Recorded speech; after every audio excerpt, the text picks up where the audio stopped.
I started knowing that it was more that I can do with my life. So I started researching and getting like the meditations and learning about stuff like that. That's why I came across the YouTube videos. Then I started watching the videos, and it changed my life completely. Well, what happened to you is because you are who you are, and you watched and heard and felt resonance. Now, what resonance is you being in a place where you're reverberating with whatever it is that you're focused upon. So that resonance is another word for readiness. You know how when you set your tuner on your radio dial, it matches up with something that's being broadcast. So your inner being, Abraham, is broadcasting all the time. It's interesting. Have you ever been looking for something and forgot you were looking for it? It just flashed across your mind. Oh, I need to find that. And then you sort of forgot about it. And then you had another thought about something else that led you. And then you found that thing that you had thought about and then forgot about. And you thought, oh, good thing that I came over here because I was going to come and get you, but then I forgot that I needed to get you. But now here I've got you. Have you ever had that experience? Happens all the time. That's what we mean when we say your inner being is always guiding you, taking into consideration the resistance that you have on your path, because sometimes you're distracted by the other things in your world, even though that matters, and so forth. You've all had those experiences. Because I actually got your books in 2006 or 2007. It was just 3 books in one, like a little container with 3 of your books, but I never even opened them, ever. This is a good conversation to have. Somehow, because of the desire that you held, desire muted with some resistance, everybody has it on almost every subject. Still, your desire at some point must have been a little stronger than your resistance, and so there came, through the path of least resistance, these books into your possession. But the resistance was strong enough that even though they were there, and you kind of liked them being there, there was enough unreadiness or not enough strong wantingness that was not the path of least resistance. That was a path of least resistance that took you that far, but not into something that was more. But because your desire is still there, now you were looking not for what was on those books. You weren't even looking, you weren't doing a Google search about that. You were looking for something that you wanted to enhance your experience, and through the path of least resistance, you ended up at the same place, through a whole different way. And we are not for a moment implying that this is the only place to get answers. We don't mean that at all. Sometimes people have the feeling, and they offer these words, that I feel like I'm getting to the dock, but I missed my ship. It already came and left. And we want you to know there's another one and another one and another one and another one and another one and another one and another one. There's no ending to the ways, the cleverness of the universe, because your inner being knows you and knows what you want. Your inner being is not saying, she didn't read the books, don't show her the YouTube clips. If she really wanted this, she would have read the books. No, that's your mother talking to you. But your inner being is just always knowing that light is always there. And sometimes you get greater glimpses than others. Sometimes when you're in what you would think the most unlikely place, where you have strong, strong, strong desire, you could have a powerful desire and strong resistance. And if your desire is powerful enough, your desire is going to win out, but it's a sort of rough ride. So we don't have to teach you about desire. Life is giving that to you. We don't have to teach you about step 2. Source is on your side and always rooting for you and always offering path of least resistance nudges and impulses and ideas.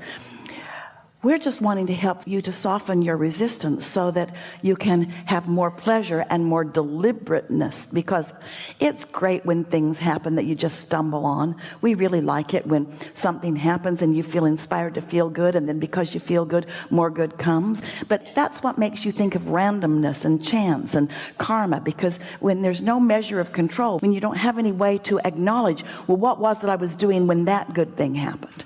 But now, as you get it, that you are a creator and that the law of attraction is responding and that you're offering vibrations and you can feel what your vibrations feel like. And now your quest is to sync up with your inner being who is powerfully attracting on your behalf. Now, big things can come into your experience. And even more important, you can feel the steadiness, the sureness, the clarity, the realness, the love of things working out for you. I've been feeling love and joy in everything that I do, and it's just, and I just quit my job a couple months ago, in May, before I started even working in these, and then I feel free, and I feel happy, and I feel like, okay, something is coming, and I know something amazing is there for me. And right now, my husband has his own business, so I'm kind of helping him. But then my question is, how can you... Well, here's the answer. So, a lot of people who are feeling discord in their current work, for whatever reason, who feel real freeness for a moment when they leave it, then they are wanting to attract something fast to fill that financial void. And we just want you to consider, nothing's gone wrong, everything's all right, but we want you all to consider, in light of this segment intending getting out ahead of a thing that we've been talking about, what if you were in a job that, while it had many negative aspects, also had some positive aspects? And what if you could find a feeling of security, even if you had to ignore the job altogether to find it? What if you could still find a feeling of well-being in this segment? Not because the segment points to it, but because you want to feel it. Not because the circumstances or conditions are pointing it out to you in a strong way, but because you like feeling like that, and so you're good at finding the feeling place of that. So you're practicing these segments and feeling good while you are in a job that, on the whole, objectively, you don't like that much, but you're not being objective to every positive or negative aspect. You are tuning yourself to the frequency of well-being. So your current job is giving you more and more things that feel good. Not enough of them to stick around forever, but more and more things that feel good.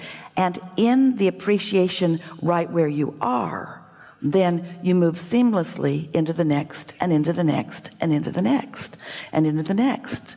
There are endless co-creative experiences that you could call jobs or relationships. It doesn't matter what label you give them. You're never going to stand still. There's always something more. And we just want to say really powerfully, Esther wants to deliver it loudly because she can feel the power that we're wanting to deliver it with, that the happier you are right where you are, the better the next segment's going to be.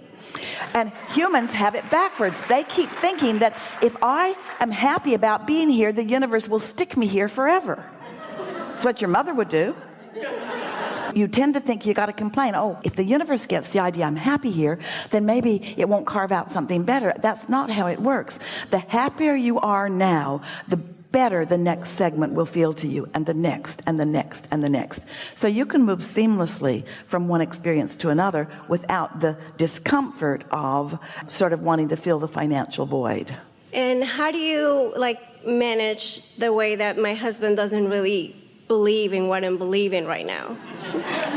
So he's like, why are you so happy? We have to pay this and this and this and this. I'm like, I'm actually really literally Well, his perspective is that everyone tends to do things because they should do them or because they have to do them, because it's sort of the way your society has oriented you. And so there's nothing more annoying than to be still working and doing what you think you have to do while somebody else has stopped doing what they have to do and is happy.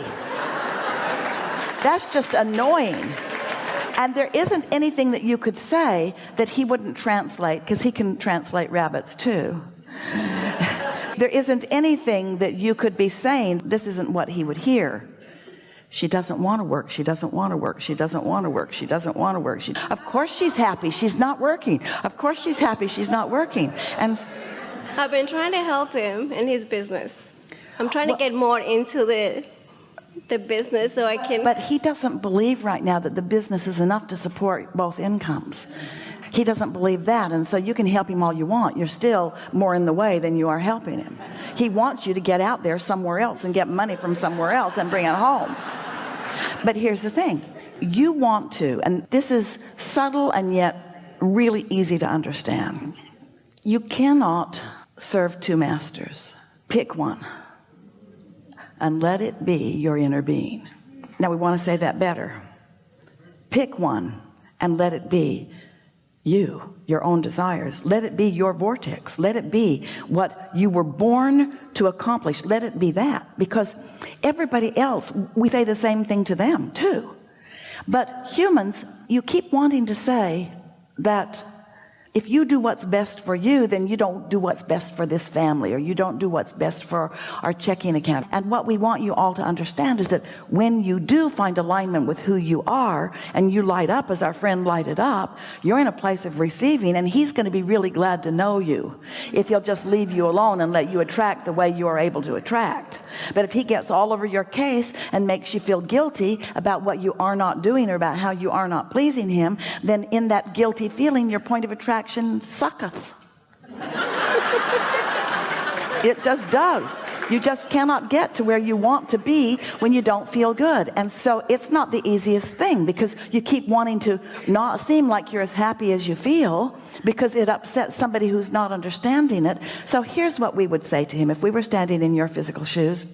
I just can't believe how fortunate I am that I get to be with you, who's continuing on in a meaningful way while I'm finding my place. And I know for sure that this is going to unfold in a way that we are going to thrive. I know that it is. I couldn't feel this good if good things weren't coming. Hang in there with me a little bit. I'm not asking you to be as happy as I am. I want you to be as happy as I am. And I would like to ask you to be happy for me. And I know that's not even a possible thing either.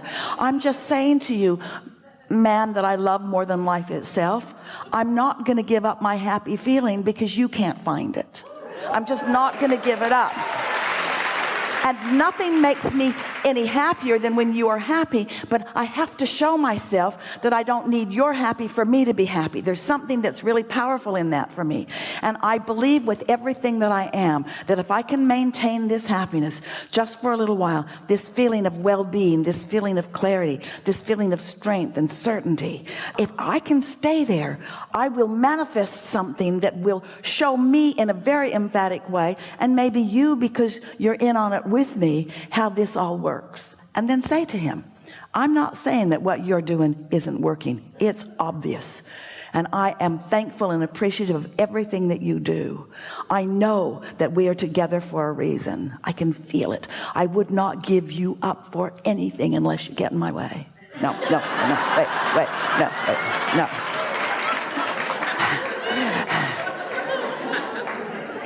I'm reaching for the connection to source that will enhance the experience that I'm loving so much with you. This is not either or. This is us together co-creating. And thank you for what you're doing, and stay tuned, because this is going to be really fun for us.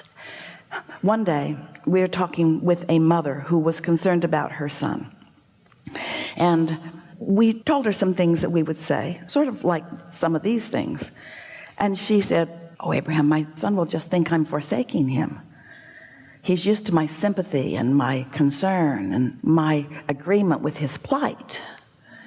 And he will think that I'm not on his side.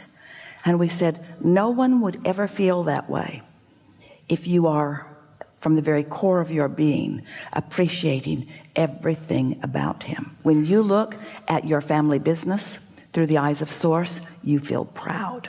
When you look at your mate through the eyes of source, you feel so much love and so much appreciation and so thankful for who he is.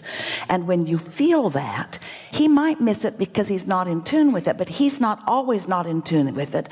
He's often in tune with it, and he will feel it. But if you agree with him about the things that he's worried about, then he won't get there. You see what we're getting at? Your inner being is calling you, and right now you're on the move toward it. And when someone's watching someone in physical form who's on the move into vibrational harmony with their own vortex, they get the benefit of watching what happens. you'll be saying all the right things. I'm happy, and listen to what happened today. I'm happy, and oh, this thought occurred to me. I'm happy, and rabbits talked to me in the park. Don't tell him that. Don't tell him that. Don't play these recordings to him. Really, don't let him hear anything that happened here today.